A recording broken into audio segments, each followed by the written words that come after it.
Hi dear students. Let's see this question that came in KMPY 2018 SX Part 1 Physics paper. Basically, in this question what is happening is that we have a circular table of radius 1 meter and it has got 4 legs. So I'm just showing you the top view of the table. So if you want to see the side view, it will be like this. It will have 4 legs, one here, one here, one here, and one here. So it's like 4 legs it will be having in the form of square. So let's draw the 4 legs over here. One. So legs are going inside the screen. है ना, ऊपर से table को देखेंगे तो legs are going inside the screen. ठीक है. So let's say this is the center of the table. Now the idea, so we can call this A B C D. A B C. Let's call this O C D. Okay. Now the idea of this is that we have to we have to find the maximum mass that can be kept anywhere on the table without toppling it. Okay. Mass of the table is 20 kg. Mass of the table is 20 kg. We have to find the maximum mass that can be kept anywhere. Remember, that means उसको हम कहीं भी रखें, table should not topple. Because if you think, तो center पे तुम कितना भी mass रख दो, 100 kg, 200 kg, as long as table is durable enough. ठीक है, ड्यूरेबिलिटी की बात नहीं कर रहे ऑफ कोर्स कि वी आर अज्यूमिंग कि टेबल इज ड्यूरेबल इनफ. तो as long as table is durable enough, O पे हम बहुत हैवी मास भी रख सकते हैं. It is not going to topple, but the key word is कहीं भी रख दें, डी पे, ए पे या सर्कमफेरेंस पे. तो इफ यू थिंक केयरफुली कि जैसे अगर मैं एबीसीडी स्क्वायर कंप्लीट कर दूं, जैसे फॉर एग्जांपल अगर मैं एबीसीडी स्क्वायर कंप्लीट कर दूं, तो अब एबीसीडी स्क्वायर के अंदर हम कोई भी मास रखें, table will not topple. For example अगर मैं मास को डी के पास रख देता हूँ, तो डी का normal reaction will increase in order to balance the torque. ठीक है. तो जैसे अगर मैंने यहाँ पे रख दिया, यहाँ पे, ठीक है, बी के पास, तो जो यहाँ का एम जी जा रहा होगा, मतलब ये जो मान लिया स्मॉल एम मास रखा है, ठीक है, टेबल का मास कैपिटल एम है विच इज 20. तो स्मॉल एम जी जो नीचे जा रहा होगा उसका टॉर्क ओ के अबाउट, ठीक है, उसको बैलेंस कर जाएगा बी से एक्स्ट्रा नॉर्मल रिएक्शन जो प्रोड्यूस होगा, that will balance the torque from the O. ठीक है, ऑफ कोर्स डी से भी आएगा और एसी का टॉर्क तो खैर जीरो हो जाएगा ओ के अबाउट.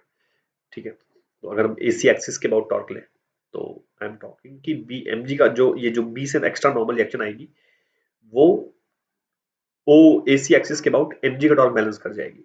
सो फॉर एग्जाम्पल अब ये नॉर्मल रिएक्शन तो ग्राउंड से जो आ रही होगी वो तो कितनी भी ज्यादा आ सकती है, it can go to any value. So you need to think carefully कि एबीसीडी स्क्वायर के अंदर कोई भी मास कितना भी हैवी रखा जा सकता है, but the moment you take this mass outside, okay, and you, तो प्रॉब्लम हो जाएगी. जैसे मैंने एम को यहाँ पे रख दिया, ठीक है, एक सेकंड, हाँ, अब मैंने अगर एम को बीसी के बाहर रख दिया, यहाँ पे कहीं पे, अब इस एम जी का टॉर्क बीसी के अबाउट किस डायरेक्शन में आएगा? So it will be like this. Basically इसको अपन कैसे बोल सकते हैं, like going from the looking BC axis के about, the table is going to turn, like इसको अपन बोलेंगे एंटी क्लॉकवाइज. ठीक है, ऊपर से इस तरफ से देखने पे, यहाँ से देखने पे एंटी क्लॉकवाइज. ठीक है.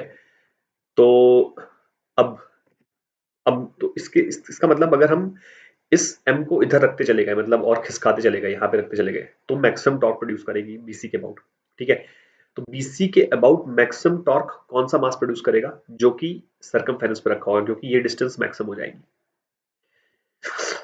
तो अगर हमें मैक्सिमम मास कहीं भी रखना है, ठीक है, कहीं भी रख सकते हैं, तो फिर अपन सर्कमफेरेंस पे ही उस मास को रखेंगे अलोंग दिस लाइन. ठीक है, ऑफ कोर्स, बिकॉज ये जो, जैसे मान लो अगर मैं 5 केजी का मास यहाँ पे रखा और 5 केजी का मास यहाँ पे रखा, तो 5 केजी का मास इस सरकमफेरेंस पे रखने पे बीसी के अबाउट उसका टॉर्क ज्यादा आएगा. तो अगर 5 केजी का मास सरकमफेरेंस पे रखने पे बीसी के अबाउट टॉपलिंग नहीं हो रही, तो फिर इसके यहाँ पे रखने पे भी टॉपलिंग नहीं होगी. तो इसलिए अपन को सरकमफेरेंस पे रख के चेक करना पड़ेगा कि टॉपलिंग तो नहीं हो रही. मतलब basically for finding the maximum mass that can be kept anywhere, we have to keep it at the circumference over here. ठीक है, इस लाइन के perpendicular. Now the question is simple, so let's say we have kept the mass m over here. तो बस BC axis के about when just toppling होने वाली होगी तो ये A और D से जो नॉर्मल रिएक्शन है वो जीरो हो चुका होगा, टेबल BC के अबाउट रोटेट करने वाला होगा ऐसे। तो अपन बोल सकते हैं ये जो O से mg का टॉर्क जाएगा, ठीक है, कैपिटल mg इनटू ये वाली डिस्टेंस, ठीक है। अब ये रेडियस है, ये एंगल 45 होगा, तो r cos 45 which is r by root 2, this should be is equals to control E, control, yes, so this should be is equals to small mg into ये वाली distance which is r minus r cos 45, that means r minus r by root 2. This is the equation that we are going to make. तो g cancel हो जाएगा, r cancel हो जाएगा,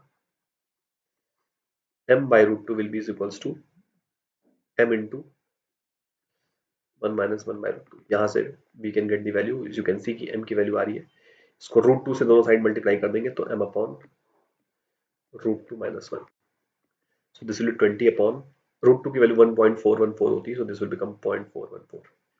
So if you solve this, you'll get somewhere around 48 something, ठीक है, तो मतलब 47, 48. So basically option C will be your correct answer. So I hope you would have understood. It was a nice question. The idea in this question was to see where we should keep the mass. That was the idea. I hope you would have understood. That's it. Thank you.